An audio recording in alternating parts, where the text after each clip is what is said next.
Bright and early in the field. Salute, family. I was thinking about something as I was on my way to the park, and I wanted to speak about the Devin Haney situation as a whole, as a person, as a family, as a business, as boxing. So,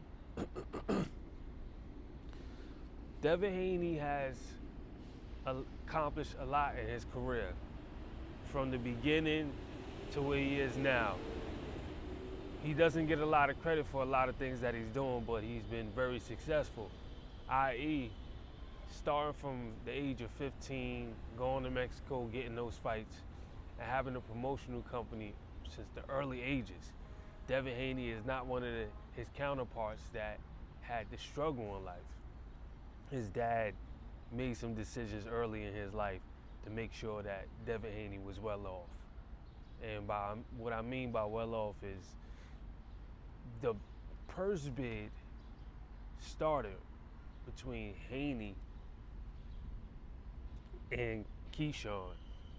A couple days ago, Bill said the minimum was $200,000, right? So if it was $200,000, he said his son Sean has $200,000. A lot of his counterparts or people who are coming up don't even have 200 grand. I believe Devin Haney had 200 grand when he was 15 as well. But that's neither here nor there. That's just a little backstory on where I'm going with this. And a lot of the talk with Haney's is always comes down to money. Money, contracts. The fights, the deals.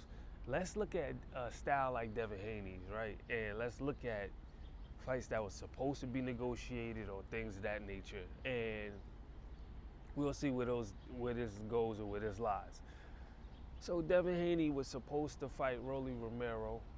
He was supposed to fight Ryan Garcia in the rematch. For some reason, that fight was a little bit difficult to make, even from the outgo, if I'm not mistaken, and even the rematch. For whatever reason, the rematch wasn't made. A lot of people wanted to blame the Garcias. You know, everything is the Garcias. The Garcias this, the Garcias that. Cool, fine and dandy. And I will understand why. Especially after Ryan Garcia found what PEDs in the system. So that's a clear indication of maybe they wasn't the same and they not gonna want to fight. Or it could be on the opposite end. Because Devin Haney got his record clear after he took that loss and that beating to Ryan Garcia.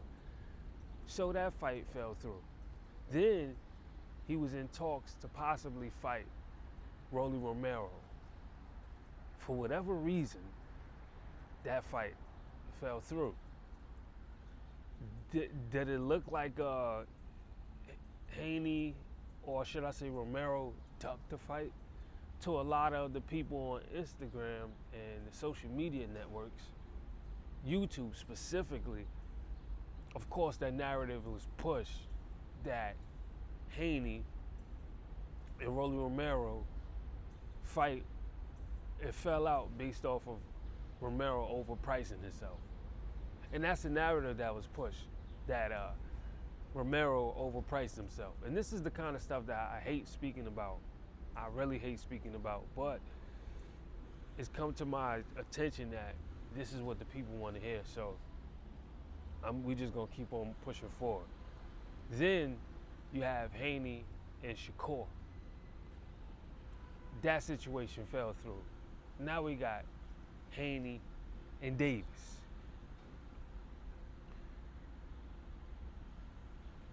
That situation fell through. But that situation is currently now. But the main thing is, if Haney is so well off and he's fighting for legacy, I'm not saying no fight for what you're worth, and I'm not telling no other fighters they ain't worth what they asking for. I'm not gonna be that naive, because I'm the type of person that knows for a fact, anybody who's watching these videos or even actually doing something in life, you know you're not getting paid as much as you're worth.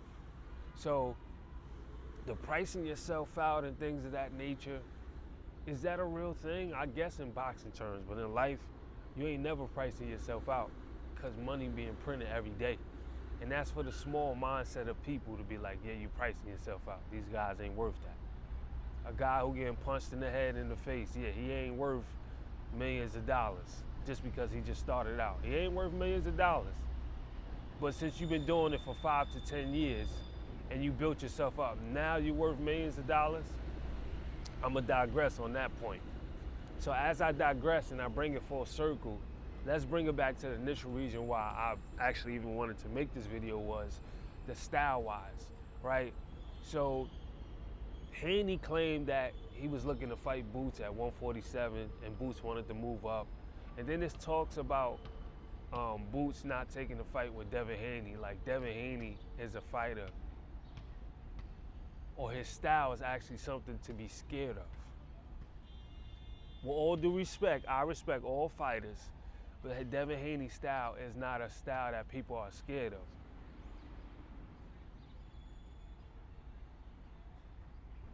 I swear, yo, bro, this be getting me tight, bro. But yeah, like Devin Haney has a style to be scared of. His style is to win and to make himself look good and to move on to the next fight. He's a very good fighter. He definitely has some good traits. You feel me? And he definitely has a lot of potential. He can get better, he can get stronger, he can do things, but he doesn't have a style that people are like, dang, I'm gonna go get knocked out. They probably like, dang, I'm gonna get outboxed. Or I'm not gonna look good in this fight. I'm gonna look like an amateur against somebody like Devin Haney, as opposed to a style like Boots. That's a scary style. Virgil Ortiz, scary style. These guys have scary styles. These guys have styles where people are like, if I get in there, I'm gonna get stopped. Or I'm gonna get my speed, you know? So on that level, I don't get why people believe, or this narrative is being pushed that like Devin Haney is this guy that everybody's scared of, or negotiations is always good on his side. And I could be wrong, maybe they are. But style-wise, coming from a style perspective, he doesn't have a scary style. It's not like he's going in there knocking guys out and his jab is so strong that he's popping people's head back and their nose is getting broke and things of that nature. Devin Haney is a guy who's gonna cruise to victory. You know, as they say, he doesn't have a fight-friendly style. Floyd didn't have a fight-friendly style until he became, once he became Pretty Boy, once he became Money Mayweather, that was totally different. But Pretty Boy, that was a scary style. So I say that to say this. Devin Haney is going to be good, is going to be well off regardless. Is he fighting for legacy or is he fighting for money? And if he is, I'm not telling him to undercut himself or sell himself short. What I am saying is the narrative that's being pushed that people are scared of the Haneys and things of that nature, you gotta be serious, man. Back to the Boots situation. Do you really believe Haney could beat Boots? Seriously? Maybe at a 47 when he's drained, he may have a chance. But what is the point of fighting Devin Haney? Because he moved up to the division? There's always going to be somebody moving up and somebody else getting out of the division. That's just how it goes. But, like I said, man, I want to salute to everybody who's been watching the channel. We back in full effect. I definitely appreciate the support that's been given throughout all the years.